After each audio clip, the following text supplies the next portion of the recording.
à Assoumakro, village situé à 15 km de Bouaké, deuxième grande ville au centre de la Côte d'Ivoire. Les villageois sont au bord du désespoir.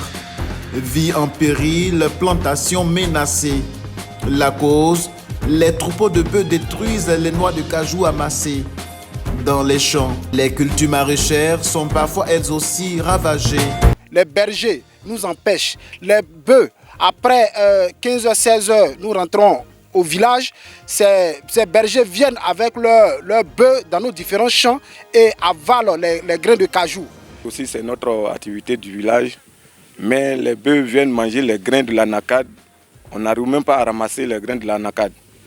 Donc quand c'est comme ça, on ne gagne pas aussi l'argent. Les paysans sont menacés lorsqu'ils interpellent ces bergers. À chaque fois quand on vient, quand on se plaint, les bergers nous frappent, nous kidnappent.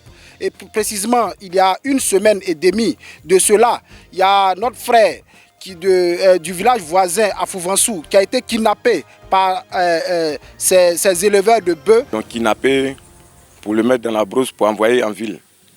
Donc c'est à cause de notre présence des jeunes on a pu trouver notre frère. Ils ont cassé ses pieds, tout. Donc vraiment on ne sait pas s'il va guérir ou bien s'il ne va pas guérir.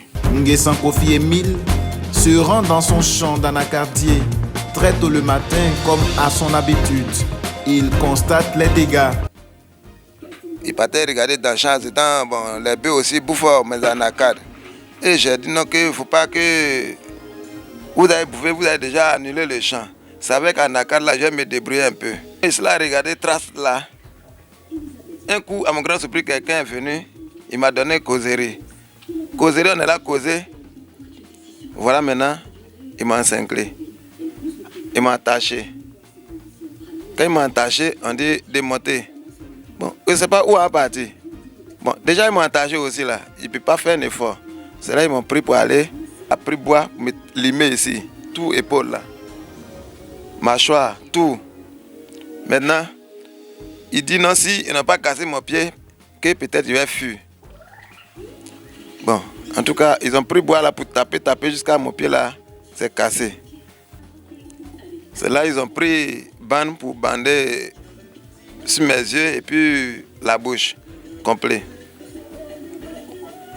Il dit, il veut m'égorger. Autre fait déplorable dans cette bougade, des femmes abusées. Pourtant, c'était pour me faire du mal. Ce jour-là, il m'a frappé, violé et blessé. Les bouviers viennent violer nos femmes.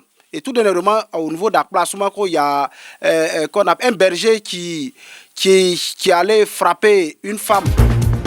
Dans cette situation, un seul cri de cœur, l'implication des autorités face à cette insécurité. Être violée ou frappée. Je suis une femme vulnérable. Mes petits-fils m'accompagnent et nous rentrons ensemble. Notre vie est en danger. Notre vie est très en danger. Parce que comme mon collègue l'a aussi dit, quand on va au champ, vraiment, on travaille avec la peur. Même dans la brousse, mais nous marchons dans la brousse avec la peur. Invitons toutes les autorités compétentes qui peuvent nous aider à faire quitter ces bœufs. Vraiment, ça va aller droit à notre cœur. Nos autorités devaient nous aider pour que les bœufs puissent quitter sur notre terre. Vraiment, on n'est pas en sécurité. Tant nos frères, ils l'ont blessé, ils ont failli le tuer au champ. À la grâce de Dieu, bon, c'est Dieu qui lui a sauvé qu'on ne plus venu au village.